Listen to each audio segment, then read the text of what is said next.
Shizu, man. I'm sorry, I had to take some time to compose myself because that backstory, dude. Shizuru, I said this last week, but after this episode, man, she's pure love. She truly is. And that backstory broke my heart to a certain extent. It really did. I'm not even going to lie and pretend like I didn't shed some tears just now, because the weight of that, having your parents never remember you, never being able to return to your family, and the heart and root of her wish was nothing more than to restore the happiness that they once knew, to return them to the state where they could once again get along. And you know that she carries that weight in her heart, that she blamed herself to some degree for what happened with her parents. So to her, if I come to find out that in any part of Shizuru's mind, she thinks that this punishment that she's suffering is essential, and she's fine with, and that's how it seemingly feels to me, that she's fine with just knowing that at least her family is happy now, even if that means she's all alone. This episode of Rewrite, man, Kotarou, and that's the thing, because right now I'm sure the visual novel fan base is kind of split with this adaptation after this episode, because this, to me, showcasing Shizu's backstory must be information that we get during her route. There's no other way around that. And with the ending of the episode and setting things up with Lucy, I feel like they're going to do the same kind of thing next week with Lucia's episode. Now, overall, the weight of Shizuru's backstory, it resonates with me heavy. It hurts my soul right now. But I feel like how intricate and how well it could be played up in the visual novel is indispensable to a certain degree. And I'm sure that some people are going to view this adaptation as being problematic in that regard, that they're kind of glossing over a lot of the depth to these character arcs, and they're probably going to give each heroine an episode now, which I don't know how this constitutes anime original content anymore.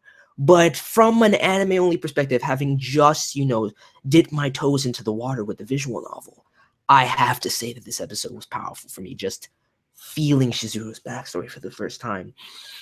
It's real, dude. It's absolutely real. But on the other hand of things, I wonder if I really want to continue with this adaptation right now, because now that impact that I otherwise would have had when I finally made it to Shizuru's route, I think it's going to be diminished to a certain degree. And I feel like on the one hand, I'm like, maybe I should just chill on it for a second. But on the other hand, I feel like Kotaro's words at the end of this truly, echoes how I feel in my heart right now, where it's like, I'm worried that honestly, I'll end up just wanting to know even more.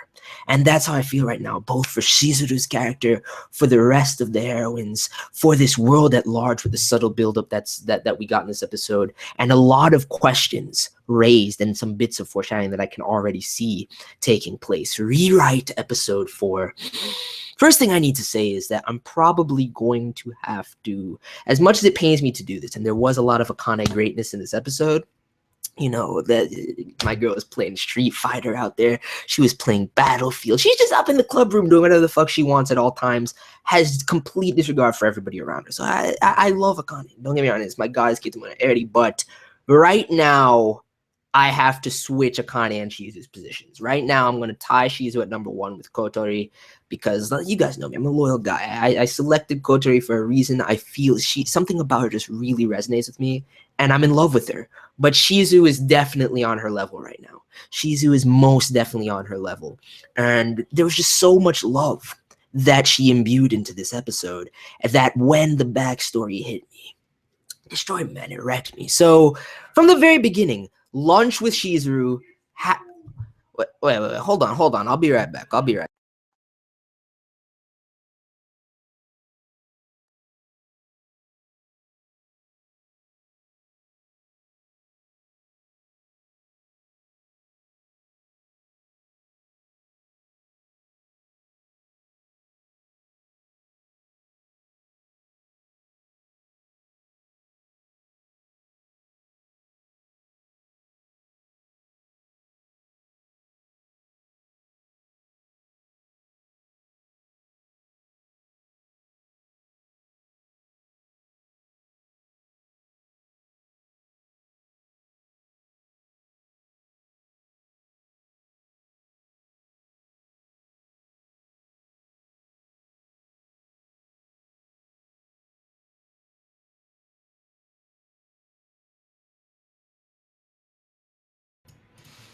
My bad. Something came. But anyway, as I was saying before I was interrupted, from the very beginning of the episode, seeing that flashback, I knew that there was a lot there with Shizuru's character. And I already felt that from the onset, but to see as a creator, so much love with this episode, and realistically, she got the most shine out of anyone in this episode, and as it should be with getting that backstory, dude. It's powerful. And it really makes me wonder, finding out about her ability and this power that she has, how much, what other secrets there are to be revealed amongst the other heroines now. Because if Shizuru's backstory is this powerful, the rest of them have to be somewhat near this level for people to be placing characters above her like that. So I'm very curious to dive into that, as well as this world at large, because I feel like there's a lot going on there. But the way this episode was handled from an anime-only perspective, I loved it. The pacing of it from beginning to end, and just the Shizuru scenes in general were amazing, dude. From just having Kotarou eat lunch with her yet again, seeing them at Asaka's place after school and everything like that, her going shopping. You see, once she picked up like all of the bread crusts and was like, I can make use of these. I was like, what kind of fucked up home situation does she have? And to have that revealed, finding out that she has the ability to cause and incite memory defects in people and sever their synapses to the point where she's effectively forcing amnesia onto people, and she couldn't control it, to the point where she overwrote her parents' memories and erased years of their lives, and they no longer remember her, dude. That shit is fucked up. And then the result of the fire taking place as well. You already know, because you see young Asaka up in there. You can tell it's him by the monocle and everything like that, plus the pan out shot that we got. So whatever it is, whatever this organization is that we hear about from Nishikujo Sensei at the end, Asaka is a part of. And I knew that he had far more information about the Mamano than he was letting on after the events of last episode and everything like that. But it clearly seemed, you saw that beast flying away from her home after it was set on fire. Clearly there was a Mamano involved in that incident, and that's how Asaka stumbled upon her in the first place. And it makes me wonder if that was a deliberate accident, it was deliberate and somebody was behind that, or it was in fact an accident. I'm not sure. I'm really not sure. But either way, her coming into it really explains why both, Shikujo Sensei and Asaka are so protective over Shizuru. So to see that, man, that backstory just wrecked me. I'm sorry. I'm done raving about it, but it's real as fuck. So with that said, there is a lot of questions back in the flashbacks, just seeing the transition of her home life, talk of the harvest festa during it and everything like that, seeing the Mamano inside of it, Asaka chilling there with the blade and everything, and talk of this organization. There's a lot going on behind the scenes in this world that we could already tell based on the events of even the first episode.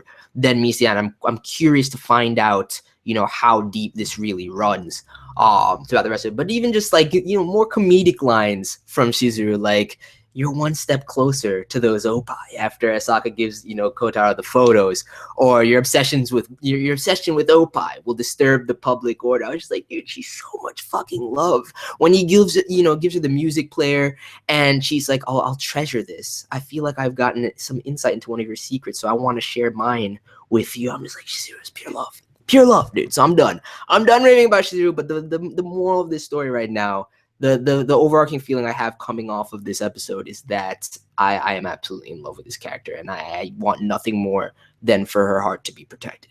That's it. But moving on from that, let's get into some of the questions I have with this episode before we even get into some certain particular scenes. Actually, let's just talk about Kotarou, man, because we always have to talk about my boy and the moments and shine that he gets in every episode. So first of all, from the very beginning, where he's telling AKENE about Asaka and how he has proof now, potentially, about the occult and the supernatural.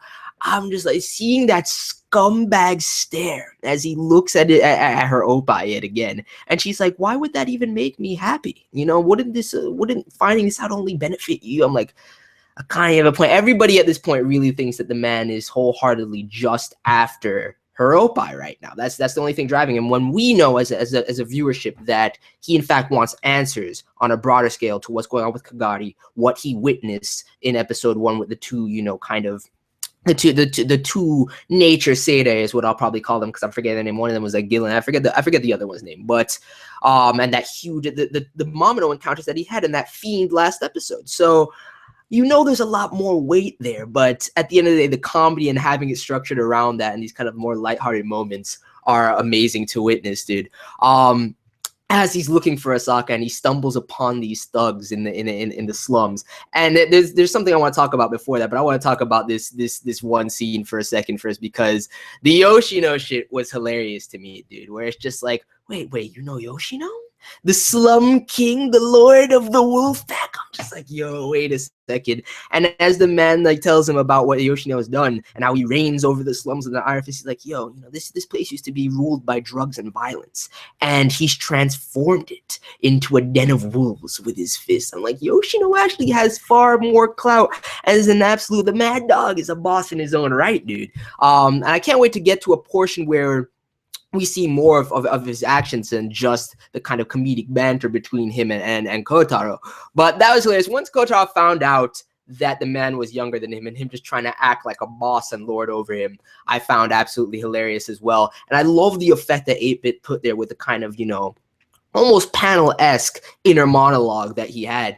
It was hilarious, and his facial expression was amazing. So I really like those scenes. But on the way to that encounter, we see Kotarou come across this dude with that was wearing this purple jacket, had the shades on and whatnot, had orange hair, and we don't get his name. But the line that he said to Kotarou really struck me as him. I'm guessing he's either involved with this organization that Asaka is involved in as well, or at the very least is involved with the Hunters, because he says you are living as an ordinary student. Is what he's saying. You're really living as an ordinary student. So clearly he knows Kotarou, or knows of Kotarou from the past. And it makes me wonder, Kotarou doesn't know him or anything that's really going on with the Mamino and the Hunters and this organization and everything like that, even though he has this rewrite ability, and seemingly a lot of people in this verse have an understanding of what's going on with him to a certain degree, whether they let it on or not. The people that have this clout, you can tell, especially like Asaka, he has that kind of discerning eye. I guarantee you there's secrets to Kotarou's past that he himself isn't even aware of. And that's what I find most interesting. So I'm wondering what they're setting up there. Another big question that I have, aside from that ending, is when Kagari came into the classroom, everybody's like, no one could see her. No one could see her in the slightest. Kotarou was freaking out. The scene was hilarious to me, especially Yoshino calling him out. But you see Kotori looking back with this gaze and looking at the man like she can tell something's wrong. And I'm not gonna say that she could see Kagari, because I seriously doubt that, but there's that possibility, and I'm not gonna turn a blind eye to that possibility. But at the same time, I'm wondering if it's just she knows him so well that she knows something's wrong, or she could in fact see Kagari. So that was interesting in and of itself. But just this setup behind the scenes through the Shizuru backstory and everything like that, which I'm sorry, it's tragic as fuck. Finding out about this organization and the greater things that are kind of moving in this world, which are all definitely interconnected. And you have to wonder how much each individual in and of themselves know, because if Shizuru's backstory is this deep and this far rooted into the mysteries of this series, her having this ability, the Mamino clearly being involved in her home's destruction in the first place, having been taken in by Asaka, who's part of this organization, then it makes you wonder what's up with Lucia then. What's up with Chihaya? What's up with Kotori, etc., etc. So it's gonna be interesting. It's gonna be very interesting, and I'm not gonna get to Akane anytime soon, because that's the final route from my understanding of things. But my biggest thing right now is I can't speak from a visual novel perspective. I feel like the fan base is probably gonna be split on how they're handling this adaptation. I'm fine with it, to be honest. My only thing now is witnessing this is definitely gonna lessen the impact of my visual novel experiences. I'm questioning whether I want to continue now or put this anime on hold and just experience it for the first time through the visual novel. But I think my curiosity and how much I'm actually enjoying this simultaneously is going to force me to continue watching this, which might diminish my experience with the visual novel slightly. But even still, I'm still really hyped to get to Shizuru's route and find and get that information, in even more depth. It's just that initial weight that was on my heart. I'm not going to shed those tears yet again. I seriously doubt it. knowing and expecting what's coming with her backstory. So it's an interesting play. That scene though, where Shizuru kind of turns to Kotarou and she's like, thank you so much for coming with me, dude. That track that they played on the background, like a lot of the tracks they were playing in this episode, I already recognized from the visual novel. They were fucking amazing. But that track, dude, was sexy as fuck. That shit was amazing. I had yet to hear that. And it was beautiful. It was absolutely beautiful. What 8-Bit was doing with the color palettes and the animation during that sequence, I was just like, son. And even though the animation quality is probably the weakest part about this series formally and aesthetically, it still goes hard from time to time. So I really did like that. But still, a lot of questions raised, like Lucia with the end of this episode, this phobia of flowers and everything like that, which honestly, Chihaya pissed me off in that sequence. Chihaya pissed me off. She was already my least favorite, pissing me off even more with her response to Lucia. I didn't even feel bad when she pushed her, to be completely fair, because clearly, and it realistically in my mind is because of knowing that there's so much secrets and weight to these different characters, that she definitely has a good reason for this. And to see Chihaya press her like this, and the same thing with the offhand comment about, oh, why don't you just go buy a player for yourself? I'm like, yo, Chihaya, man, Chihaya's pissing me off. I know she'll potentially grow on me, but she's pissing me off. The only thing that I like about Chihaya is Sakia. Sakia is an absolute boss. That's it. That's it. Even that one-liner he had in this episode was hilarious, and I can't wait to find out more about his character and see more of a dynamic between him and Kotarou as well, in the same vein as Yoshino and Kotarou. But it was interesting, dude. And then just like flashbacks in this episode to the initial meeting that, you know, Kotarou had with Shizuru, where he's calling himself a Yusha. He's this hero for her. That from that moment, you know, she caught the feels for him from the beginning. You know, the comedy with the dialogue with Asaka, where he's like, how'd you find this place? And he's like, oh, my sleuthing skills are next level. And then Asaka in general, straight up, I was questioning whether he was in fact a Chunin last week, because I'm like, yo, this old ass man suffers from Chunibyo. He's probably just using that as an excuse to play off how much he really knows. And while that is the case, I think he genuinely and genuinely is a Chunin as well, man. He's saying some crazy shit. But you can tell even with his insight into the dynamic between Shizuru and Kotarou, how discerning this man really is. And this kind of camouflage, and he's putting on this kind of, I don't even know how to explain it to you, man. It's just that those random outbursts, that quirkiness and how absurd he is all a facade in order to cover up how much he truly knows about what's going on here. So a lot of interesting information with this episode, even the fact that, you know, Nishikujo is involved with this organization, and a lot of questions raised as to what this, you know, secrets lie with the rest of the herons. You know, do potentially each of them possess abilities as well? You know, other ones of them have ties to this organization as well? What's going on behind the scenes with the hunters and these beasts, Kagari, you know, and this organization in general? There's a lot, I can tell, dude.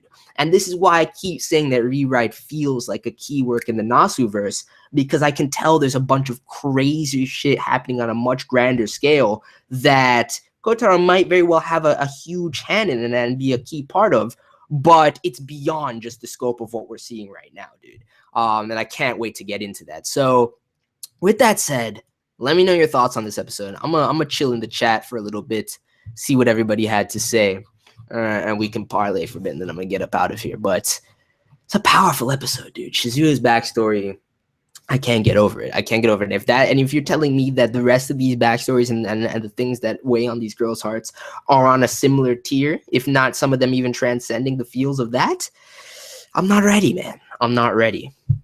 Episode is definitely fun, but as an adaptation, it went into train wreck. It's that bad, Sora? No. To the visual as much, knowing all the info that they're probably going to start dumping soon. See, that's what I'm assuming too. They're probably going to give us information from every single route of every single girl, and I definitely think that's going to kind of diminish my experience with the visual novel to an extent. So I'm on the fence about what to do with this adaptation right now. To be fair, I'm really enjoying it, but at the same time, I'm enjoying making the Let's Play of the visual novel. I don't want one to conflict with the other in any sense. I really wanted to get into the original route territory, but it seems like in building up Kotarou's relationship with the girls, they're gonna have to get into each one's backstory to a certain extent. Every hero in an episode variant. Exactly, that's what I'm guessing as well. I'm guessing Lucia next episode, and then we'll kind of continue on from there. Which I don't necessarily like that formula for this right now, but I think in order to establish that bond and the weight with these characters, it's necessary to a degree. So I shouldn't be surprised by it. I really shouldn't be surprised by it. Favorite track? Which one, man? No, the OST is just godly. The OST is absolutely godly. OP of Moon is still the best soundtrack. Shizuru's Love, no doubt, no doubt. No, she needs to be protected, man. She definitely needs to be protected. End of Shizuru's route. Official fan base is split into two. That's what I would assume, man, because I'm sure some are still enjoying it, but if Zara is telling me it was a train wreck, I don't know. I respect his opinion on the series, so I don't know what to say about that. I personally, from my eye, this was a very good episode. Of course, they're gonna, if you're gonna adapt, you know, an entire route's worth of information and backstory, it's going to gloss over a lot. It really is. So, I mean, if it's just it being rushed because of the episode length and them trying to fit this in here and fit in these backstories, I can excuse that entirely. I wouldn't call that a train wreck in the slightest.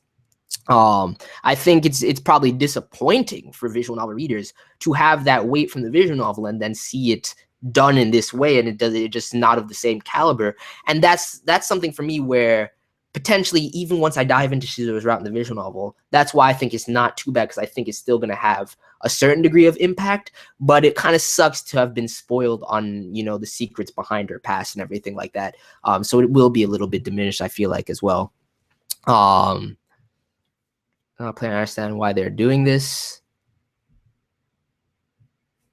The rewrite visual novel is not out on Steam, Zara. It's not out on Steam. It's really fast told, much content had here. Anime only, it didn't feel that rushed. No, it didn't. As an anime only, it felt like, having not witnessed any of this content, it was a powerful episode. It definitely was. Yeah, this music is on another tier. But I might want to you to go to the original only, but at the same time, I want you to continue. I don't know what I'm gonna do right now. I really don't know what I'm gonna do right now. Might be enough for Terra alone. You know, so if you want a solid story, the original should be read. I see this, so SHIZU is Love. There's nearly too much for Terra. She's definitely winning best girl race. Yeah, honestly, I'm not dethroning Kotori right now, but I will switch Shizuru's, because before this episode, my ranking was Kotori and AKENE tied at number 1, Shizuru at number 2, Lucia, then Chihaya, Kagari, and you know, I put all the side female characters in there as well in that area, but now I'm gonna have to switch it to Kotori and Shizuru tied at number 1, and then AKENE at number 3, and then just the same breakdown, because AKENE is love, but after this, I'm not getting as much shine for her right now. Shizuru, I can't have her anywhere but at that position right now. But I'm sure it's gonna change as we progress. Like, Tenjo is doing what he's doing, trying to get us to know the girls a bit better, but not going into their routes. And see, that's the good thing too, because realistically, what I'm guessing is going to happen, and what I'm guessing here, is that this backstory is only a portion of Shizuru's route, if unless I'm mistaken, because there's no way an entire route can just be structured around that. There has to be events that take place and a lot of shit that's built up with the world at large that's not involved with here. So the route is still going to be a great deal of fun for me to play. It's just that one bit of feels with her backstory is going to be gone from me, and I'm not going to be able to initially react to it because I already know about it. So it's a bit sad, man. It's a bit sad.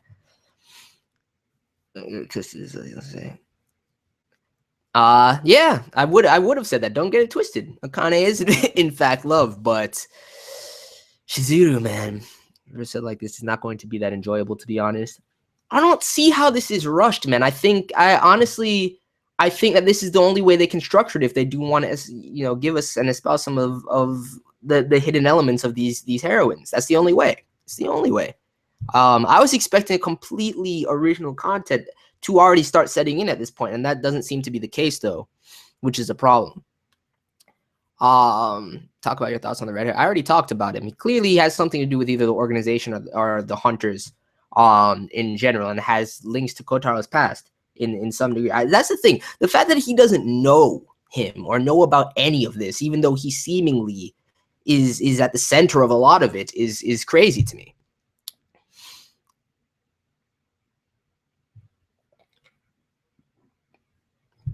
Charlotte is a monumental example of waiting being mandatory. Lucy's reveal next episode will really ruin the experience of the visual novel.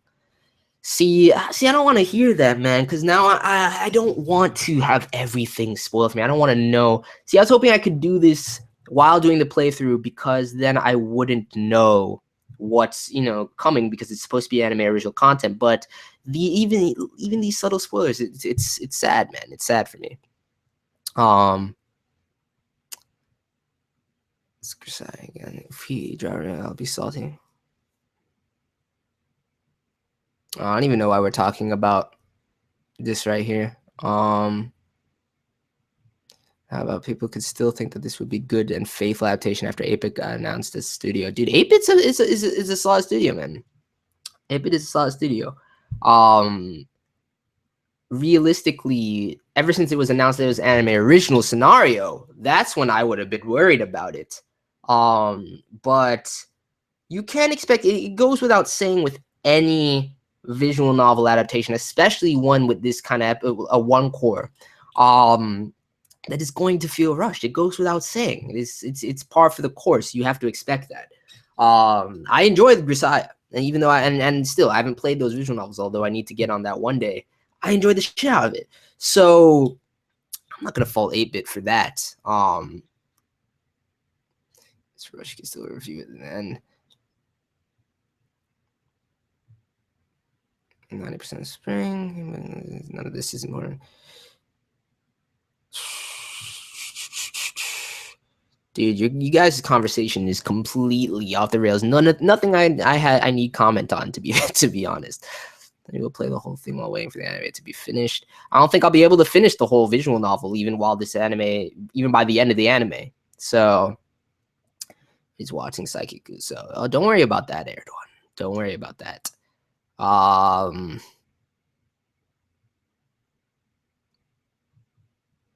None of this is relevant. Yoshino is a boss, man. Finding out about this wolf pack, Yoshino is an absolute boss.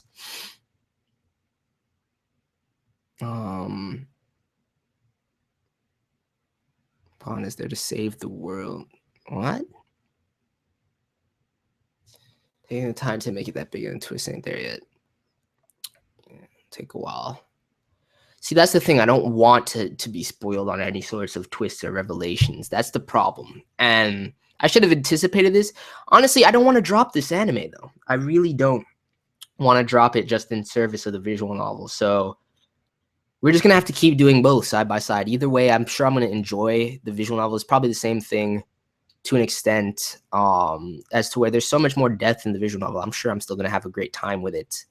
There's just going to be some things that are spoiled for me to an extent, and I'm not too keen on that.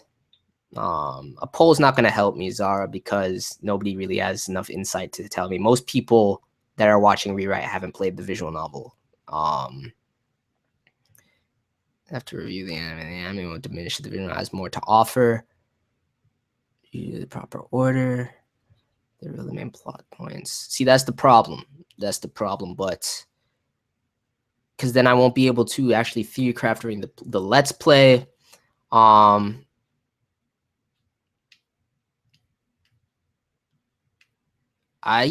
don't give a shit about Chihaya right now. I mean, maybe that'll change. I really don't give a shit about Chihaya right now.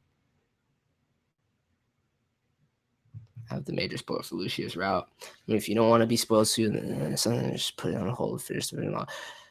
I don't want to put it on hold, though, man. That's the thing. I don't want to put it on hold. I'm not going to. Honestly, it's annoying. It is what it is. I'm not going to put it on hold, because even when the anime finishes, I still won't be done with the playthrough. So, and I'm sure there's still so much depth to get to dive into with the visual novel that it'll still be an impactful experience.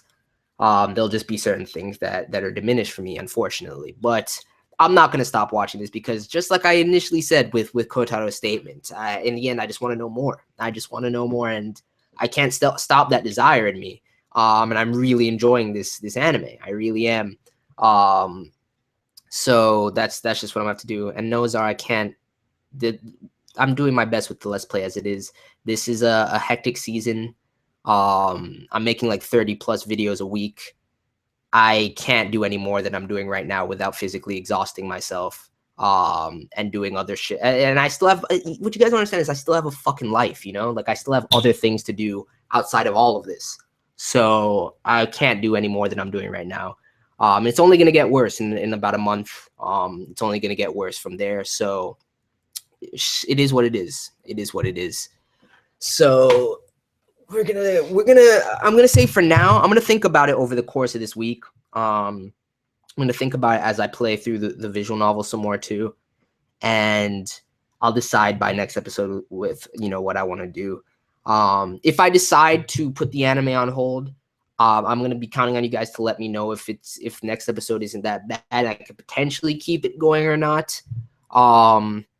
But we'll see. We'll see. So it's going to be a tough decision. I'm really enjoying the Rewrite anime. I'm really enjoying making these review streams, discussing it with all of you guys. It's fun, but at the same time, I want to have the most impactful experience with the visual novel that I can. And I think it might be best for me to stop, but I don't know if I'll be able to. I can't decide. I haven't come to any conclusion right now. So I'll update you guys as to my decision as I think about it. But let me know your thoughts on this episode. Shizuru is absolute love, and I'm out. Peace.